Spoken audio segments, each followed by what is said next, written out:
नमस्कार,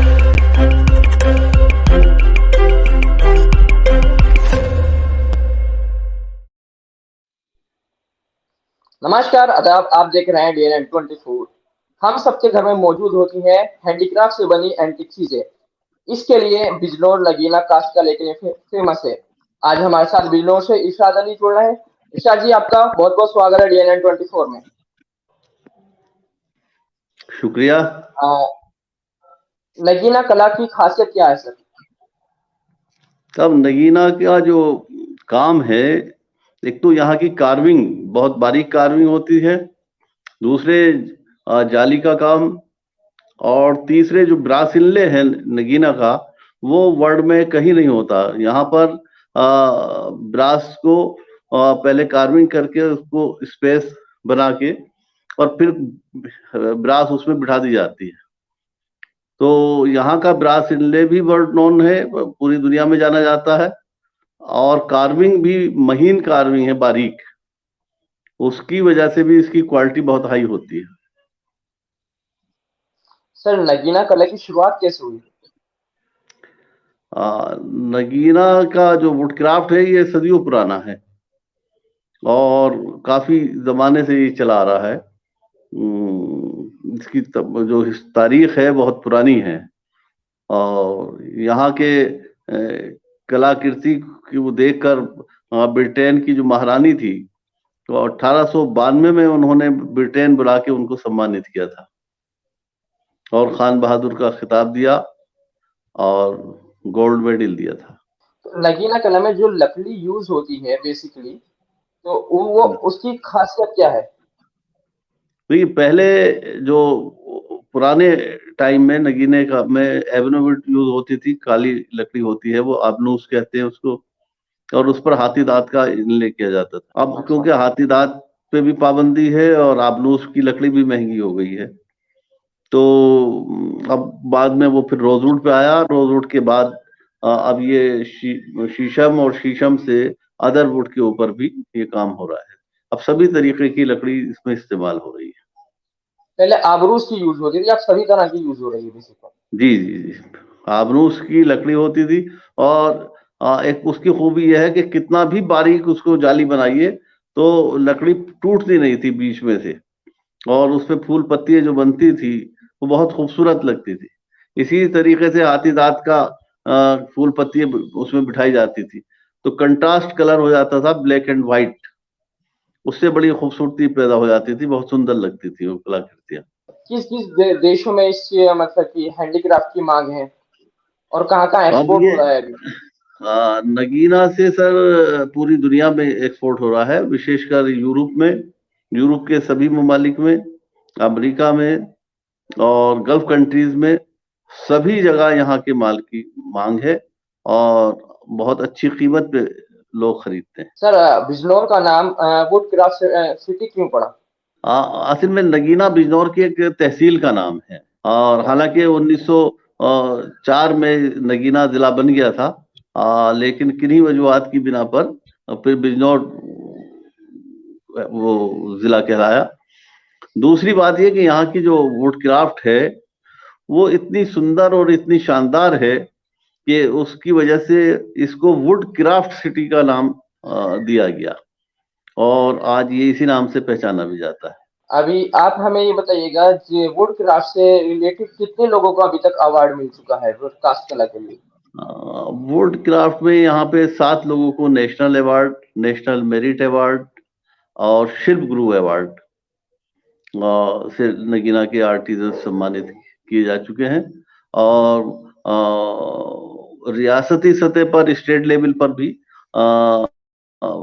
कई लोगों को ये अवार्ड मिला है। अभी विशेषकर मैं नगीना से जिन लोगों को नेशनल अवार्ड मिला है उसमें सबसे पहले रशीद अहमद साहब है, उसके साथ फिर अब्दुल रहमान साहब हैं, और बशीर अहमद, शब्बीर अहमद, अब्दुल सलाम साहब और मोहम्मद फारूक और मतलूब अहमद।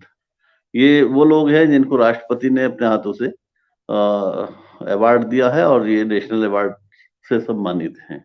शायद मतलब जी, मतलूब साहब को बहुत सारे अवार्ड्स मिले हुए हैं, बहुत सारे मुल्कों की एम्बेसीज ने भी दिए हैं, अलग अलग ममालिक ने भी दिए हैं, यूनेस्को ने भी अवार्ड दिया है, national award, national merit award और स्टेट अवार्ड्स, और अब शिल्प गुरु अवार्ड उनको भारत सरकार ने दिया है।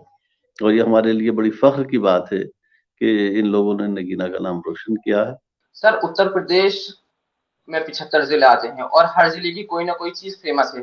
अब बिजनौर नगीना में कांच कला फेमस है, अमरोहा में देखा जाए तो ढोलक फेमस है। तो आपको जी। बिजनौर छोड़ के कौन से जिले की ऐसी चीज है जो आपको फेमस अच्छी लगती हो? नहीं, इसमें देखिए यूपी सबसे ज्यादा रिच है, और यूपी में भी वेस्टर्न यूपी का हर जिले में, जैसे संभल है, वहां से उसका हॉर्न का भी काम है और बॉन्ड का भी काम है, और इसी तरीके से आपने अमरोहा बताया, वहां का काम मशहूर है। मुरादाबाद का ब्रास का काम मशहूर है, खुर्जा की पोर्टी मशहूर है, बरेली का जरी जरदोजी का काम, रामपुर का पैचवर्क का काम। तो यूपी के हर जिले को इस बात का हक है कि वो किसी ना किसी काम में मशहूर है और स्थानीय स्तर पर लोगों को रोजगार देने में सक्षम है। सरकार को सिर्फ इन बातों को, जैसे सरकार ने चिन्हित भी किया है ओडीओपी के तहत, इनको फैसिलिटीज प्रोवाइड करानी चाहिए ताकि हमारा प्रोडक्शन भी बढ़े, कॉस्ट कम आ जाए, इंटरनेशनल मार्केट में हम छा जाए। अगर हम 2000 से बात करें और अब की 2022 तक की बात करें तो कितना इजाफा हुआ कास्ट कला को लेकर और कितना कारोबार? देखिए, इसमें जितने प्रयास किए जा रहे हैं उनका जो अभी ये बीमारी चलने की वजह से भी इफेक्ट हुआ और दूसरी वजूहात से भी, लेकिन जिस तरीके की सहूलियात प्रोवाइड कराई गई है गवर्नमेंट की तरफ से, जैसे इसको ओडीओपी में लिया गया है नगीना के क्राफ्ट को, और यहाँ के जो कारीगर हैं और उद्यमी हैं उनको लोन पे 25% की सब्सिडी भी दी गई है और आसानी से लोन मिला है। तो उससे इसे कई गुना बढ़ जाना चाहिए था और ये बढ़ेगा, लेकिन जोग्राफियाई हालत और आलमी मसाइल की बिना पर उतना आगे नहीं जा सका जिसकी हम अपेक्षा कर रहे थे। योगी सरकार ने भी एक 1:1 प्रोडक्ट की योजना चलाई जिसमें 25% की, जो अभी आप बता रहे थे, बात कही, तो 25% की जो छूट मिल रही थी उससे इजाफा हुआ बहुत सारा। और प्रधानमंत्री जी नरेंद्र मोदी ने अपने लोकसभा चुनाव के दौरान कास्ट कला का भी प्रशंसा की थी यहाँ के जी जी जी। कारोबार से लेकर। हाँ, तो और उम्मीद है कि ये काम ज्यादा तरक्की करेगा। यहाँ के लोग, इस काम की सबसे बड़ी खूबी यह है कि बहुत ज्यादा इन्वेस्टमेंट किए बगैर स्थानीय लोगों को रोजगार उपलब्ध कराने में सक्षम है, और विदेशी विनिमय, फॉरेन एक्सचेंज लाने में। अब जैसे नगीना छोटी सी जगह है, लेकिन 550 करोड़ रुपए सालाना का एक्सपोर्ट यहाँ से इस वक्त हो रहा है, जबकि बहुत अच्छे हालात दुनिया के नहीं हैं, और उम्मीद की जाती है कि भविष्य में ये कई गुना बढ़ेगा। जो कारोबार है उसको मतलब कहाँ कहाँ एक्सपोर्ट और होने लगा है जो पहले नहीं होता था? ये अब जैसे यूरोप के कई ममालिक हैं, सभी ममालिक में है, जर्मनी है, जापान है, ये सॉरी फ्रांस है, ब्रिटेन है, स्पेन है, और हाथ तो यह है कि हमारा आइटम चाइना भी जा रहे हैं, और यहाँ के कारीगरों को अगर सरकार से और सहूलत मिले तो हम चाइना को भी बहुत पीछे छोड़ सकते हैं। हमारे शिल्पकार जो हैं इस बात में सक्षम है कि रॉ मटेरियल अगर सस्ता हो जाए और बिजली वगैरह के रेट थोड़े से कम हो जाए तो हम चाइना के रेट्स को भी सस्ता माल दे सकते हैं चाइना से भी। सर, नगीना कला में कौन कौन से हैंडीक्राफ्ट ऐसे हैं जिनकी मांग सबसे ज्यादा रहती है? देखिए, ये वक्तन फवक्तन बदलते रहते हैं। यहाँ की ज्वेलरी मशहूर है, वुडन ज्वेलरी, लकड़ी की। यहाँ की बॉक्सेस बहुत एक्सपोर्ट होते थे, अब भी हो रहे हैं, और स्टेशनरी आइटम्स हैं। इसी तरह से अब ये जो क्रॉकरी आइटम्स हैं, इनकी डिमांड काफी बढ़ी है। सभी तरीके की चीजें इसमें, जो शोपीस की है, यूटिलिटी की भी हैं, डेकोरेटिव है, सभी तरीके के आइटम नगीना से बन के जा रहे हैं। सर, नगीना कला बहुत फेमस है, तो इसके लिए जब ये नया आइटम कुछ चूज किए जाते हैं, सपोज करो नया आइटम मार्केट में लेकर आना है, तो वो किस तरह से उनकी डिजाइनिंग किया है, उसका प्रोसीजर क्या होता है बेसिक पॉइंट? हाँ, उसमें देखिए यहाँ भी जो हमारे अच्छे डिजाइनर हैं वो भी डिजाइन डेवलप करते हैं, और बाहर के जो दूसरे ममालिक के डिजाइनर हैं वो भी बायर्स अपने डिजाइन भेजते हैं, और कुछ यहाँ के कला जो हमारे शिल्पकार हैं वो भी अपना दिमाग लगाते हैं, और उसको इस तरीके से नए नए आइटम्स तरतीब पाते रहते हैं। आजकल जो जितने भी यहाँ पर काम करने वाले हैं, नगीना कला के जो कारोबारी हैं, तो वो कितना उनके साथ लोग जो जुड़े हुए हैं, तो वो कितना इसमें दिलचस्पी ले रहे हैं इस काम को आगे बढ़ाने में? क्या क्या तकनीक अपना रहे हैं जो इस काम को आगे ले जाया जाए? देखिए पहले तो ये था कि लकड़ी अपने ही हाथ से काटते थे, अपने हाथ से चीरते थे, अपने हाथ से सारी चीजें बनाते थे। लेकिन अब ये नया डेवलपमेंट आइटम्स प्रोडक्शन बढ़ाने के लिए हमने जिसे उत्तर प्रदेश शासन ने जिन आरा मशीनों को लाइसेंस दिए हुए हैं, वो हम लकड़ी फॉरेस्ट से परचेज करके वहां कटवाते हैं उसे तख्तों की शक्ल में। फिर छोटे छोटे कटर्स और मशीनरी लगी हुई है, उनसे काटने के बाद वो हम शिल्पकारों में बांट देते हैं, और वो उसके ऊपर अपने हाथ से कार्य करते हैं। जाली बनाना हुआ, वुड कार्विंग करना हुआ, या पीतल की भराई करना हुआ।